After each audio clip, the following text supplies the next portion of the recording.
Hello, it's that time again. It's Homestuck time.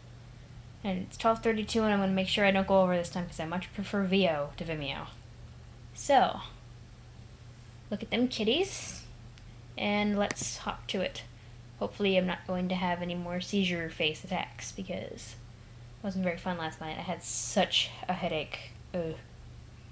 Let's get that pre-punch card in the alchemitor. Yeah, if it would just stay like that on every page, that would be wonderful. There is no slot for a card anywhere to be found in the alchemitor. The Colonel Sprite followed you upstairs. It's just kind of creeping like, hey, how you doing? Explore Athenium? We have a cube. Perfectly generic object. I guess if cubes can be considered generic. Acquiring a cruciate dowel seems to have populated the Athenium with one item. A perfectly generic object. So many delicious blue flavored deliciousness. Capture log telescope. And there goes the PDA. You snatch the telescope from its tripod. Who knows, it might be useful. But more importantly, it pushes the cruciate to the last card, making it available for tinkering. The PDA is predictably jettisoned into the yard over the neighbor's fence. I really hope that John's Black Dad has some insurance on that thing. Because one of these days it's gonna not survive the assault. Dear me. Put cruciate on weird pattern on alchemitor. Flashing in the corner. You place the cruciate dowel on the alchemitor's small pedestal. Something is happening. Ta-da! Oh, hello. Ugh.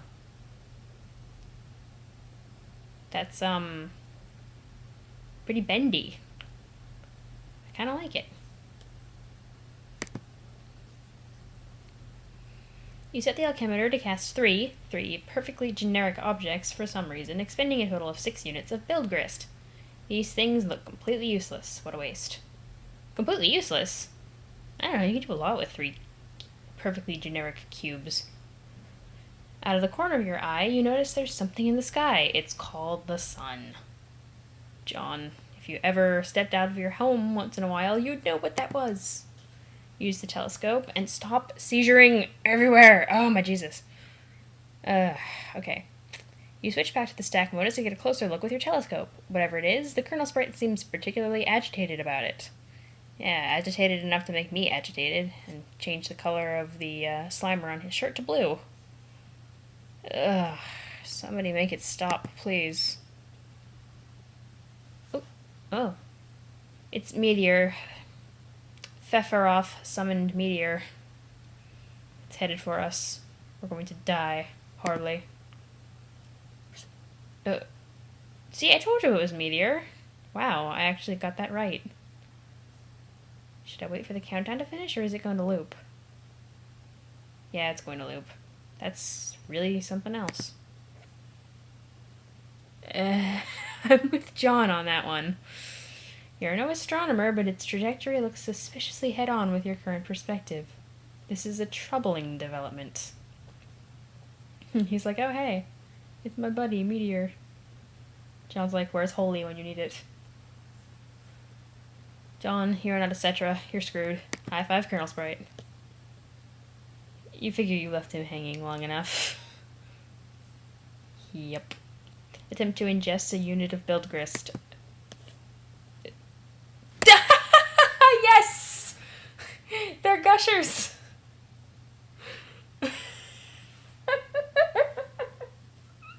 Jamal, remember when we said they looked like gushers? If you ain't sharing no gushers down here, I know something. No, it's got a box of fruit gushers on the screen right now. And John's appropriately mashed up face expresses my glee. It is tempting because they strongly resemble rockin' blue raspberry gushers. However, units of build grist are gaming abstraction and do not seem to exist on the physical plane. There is apparently no crisis so imminent that will deter you from contemplating idiotic and frivolous actions. This seems to be a staple of John's mental diet. Wanting to take a poop on his desk. And where else did he want to poop? I don't know. He seemed pretty poopy. But I'm so in the mood for gushers right now. But I want the mystery fruit ones. The ones that are like yellow, blue, and green. Those are delicious. Especially the blue ones. Anyway. Here comes John's black dad. Your dad is getting home. John, what did you do with your PDA this time? I'm working in the bathroom, but we are running on low build grist. Let's attempt to fix.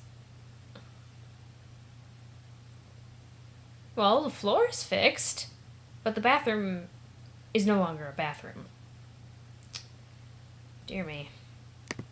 It's sort of a room. The door won't open. And there appears to be a toilet in the middle of the yard full of cake and arm. John's black dad is appropriately confused. I can only imagine. It's like some stunt out of Jackass. Run to your room and contact TT through Pester Chum. 2 chums have been trying to message you while you're signed in on two accounts there. Let's answer them. I'm working in the bathroom. We're running all over Bilgris. Oh man, who cares about the bathroom now there's a meteor headed for my house? I see. Do you suppose it has anything to do with the game? I don't know, maybe. What do I do? I think it's very likely. The walkthroughs vaguely suggest an impending threat before they end. The already poorly constructed sentences become even more curt and ambiguous, as if written hastily with a sense of alarm. Actually, their dedication to updating the walkthrough under such circumstances is admirable. Wow, fascinating! If the meteor is a game construct, I think the only thing to do is proceed, and try to solve the dilemma on the game's terms. Try using the lathe. It says you can use the card on it, but it isn't more specific than that. Okay, I'll do that. Really, it is a labor to read this drivel. If I read any more, my brain will need to be spoon-fed from a jar. Will it blow spit bubbles in a high chair? I think we'll write my own walkthrough. That is, after we make sure you don't die. I think that's interesting. It sort of reminds me of, God, which one was it? What were we watching that one time? The guy made that, like, mixtape for somebody while he was driving his car off of a ledge. We were watching that together. What was it? Who was making a mixtape in a car and drove off a ledge? It was in some cartoon we were watching, and he was all like, yeah, I'm gonna send this to you while he's in his car and his wife was in the trunk or something, and then he was like... That wasn't a show. That was Eminem's song, Stan. Yeah, but it was in a show referencing Eminem's song, Stan. I don't remember that show. Because I know it wasn't the music video, because I wouldn't watch an Eminem music video much as I love him to save my life. I don't know, it was referencing something. Anyway, yeah, just, the backwards thinking here. Especially considering how long it takes to upload things sometimes. Anyway. Meanwhilst, Turntech Godhead, TG, began pestering ectobiologist EB at 1734. I heard you got the box. Hope you appreciate my heroic fatherly perseverance in getting it to you, in my rough and tumble, dirty wife-beaterly sort of way. Also, I hope you appreciate how many no-talent douches had their mitts on that bunny before you. It's like a grubby baton in some huge douchebag marathon. Hey, where are you? Oh man, the bunny was awesome, but I don't have time to talk. I'm playing Esper, but it's some kind of nightmare. Kind of a nightmare. TT is breaking everything in my house. Dude, I told you to steer clear of that game. And for that matter, you should probably wash your hands of flighty broads and their snarky horseshit altogether. TG, when did you get so eloquent? And now there's a meteor coming, and I'm not even joking about that. It's like a big asteroid or comet or something in the sky, heading right for my house. Oh man, how big is it? I don't know, big, I guess. I gotta go. We'll talk later if I'm still alive and the Earth isn't blown up.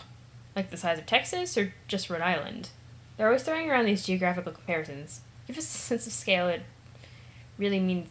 To give us a sense of scale like it... I can't talk tonight. To give us a sense of scale like it really means anything to us. But it's like it doesn't matter. It's always just like, wow, that's pretty fucking big. Like, Mr. President, there's a meteor coming, sir. Oh yeah, how big is it? It's like the size of Texas, sir. Oh shit. Or, how big is it? It's like the size of New York City, sir. Oh shit. Sir, I'm afraid the comet is the size of your mom's dick. Oh, snap. Sir, are you familiar with Jupiter? You mean the planet? Yeah. Well, it's that big, sir. That sounds pretty big. I have a question. Is it Jupiter? Yes, sir. The Earth is literally under siege by planet fucking Jupiter. Oh, shit. Anyway, later. That's probably the funniest thing. In my opinion. It's as big as your mom's dick, lol. Use pre-punch cardum totem lathe. Ding! Oh, and it makes spiky things come out. You slip the pre-punch card into the slot on the totem lathe. Above the tool arm deploys a configuration of chisels. Now you just need something to lathe. How about some perfectly generic objects, John? Take crucite to totem lathe. Although, it might be a little troublesome getting around with that bathtub at the jumps. Like, that is just so like, what is this? How do bathtub? Cursing your lack of foresight, you return to the balcony for the crucite dowel you left on the pedestal. You navigate the hallway, leery of your dad, who is presently puzzling over the new fixture in his hallway. I don't know, he's expressing quite a bit of calm puzzlement. If that were my dad, he'd be swearing and probably attempting to throw the bathtub at something. John, you don't know how lucky you are. Anyway, wow, she just has zero regard for things. No wonder they're such good friends. Just, drop that cake right on the Slimer spring toy and plop that toilet right back there. Pretty freaking useless. The perfect crime. Yes. So he just walks away. Damn, he's pretty chill. You retrieve the crucite dowel. Dad just shrugs and heads back downstairs, presumably to do more baking. If only he knew you were hard at work saving his ass. The amount of calm he is expressing at that is just baffling. I mean, this is like one of those movies level comedic sociopathy in terms of like completely destroying and disrespecting your parents' house. Like, this is like an episode of Drake and Josh, except with less Drake and Josh and more bathtub and hallway. I don't know, TT is like Megan level, I'm just going to destroy the house. This is creepy. In a way. Use crucite dowel on totem lathe. Ooh. It fits nicely right there. Activate it. Vroom. Ooh, pretty. I rather like that. And it was so quick too. It was just like poke and it's done. The lathe carves one totem. You take the totem. What does it do? If anything.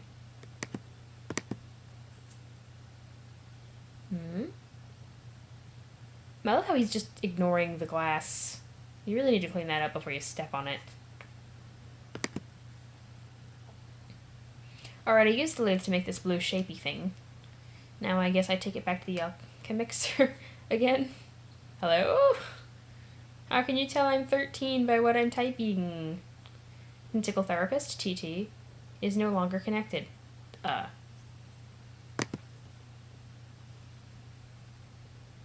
Shoot. That's It's every time she does move the damn bathtub. Counting down? How is that stopping the doors? I mean, the doors in my room open this way, not that way. Well, baby, he actually, wait a minute. It's entirely possible that, considering that Hussey's from Massachusetts, there was a law in Massachusetts that after this fire in this nightclub caused people to not be able to get out the doors because they opened in rather than out, that doors in public establishments in Massachusetts have to open outwards by law. But usually that doesn't apply to the doors inside people's houses. I mean, I'm in Florida right now, but my bedroom door is always opened inward rather than outward. Just interesting little curiosity there. Oh, damn. This is awesome! You're looking at me. This is... Yes. I am so interested. I can't wait to do video number 2. You're probably going to get like 3 videos tonight because I'm actually getting to something rather fascinating. A young lady stands in her bedroom. Due to a violent storm, her house has just lost power along with her wireless internet connection. This has severed her link to a popular video game she was playing with a young man at a critical moment. That young man is relying on this young lady to reestablish a connection somehow. This young lady named... So the tip of her tongue. What is the name of this young lady again? Flighty Broad. She's like, no, that's not my name. Sorry, I'm probably going to be fangirling about this girl right here because, as I mentioned last video, she reminds me of a friend of mine who I mentioned previously. And she even makes the same facial expressions, pretty much. I'm sorry, love. She really reminds me so much of you, which I know you were like totally, oh my god, I'm so flattered. But it's just, it's you, but in Homestuck form, and I miss you so damn much. Anyway, that wasn't her name. One more time. Rose Lalonde. C'est français. Je parle un peu, mais je peux beaucoup. Anyway, examine room. Everything's purple. Her room actually reminds me a lot of our room back in the day. Except the clothes were more in the corner piled mountainously high. Your name is Rose. As was previously mentioned, you are without electricity, although your laptop computer still functions on battery power. You have a variety of interests. You have a passion for rather obscure literature. You enjoy creative writing and are somewhat secretive about it. Are you guys the same person? You have a fondness for the bestially strange and fictitious, and sometimes dabble in psychoanalysis. Bestially strange and fictitious, huh? Does she play Dungeons and Dragons by any chance? Is she a dungeon master by any chance? Looking at you. You also like to knit, and your room is a bit of a mess. And on occasion, if just the right one strikes your fancy, you like to play video games with your friends. She is you! I cannot wait to talk to you after I'm done with this video recording. In fact, I'm probably going to finish it now, just so I can talk to you right now. Sorry, rest of my watchers, I'm talking to somebody who's probably you don't even know, so...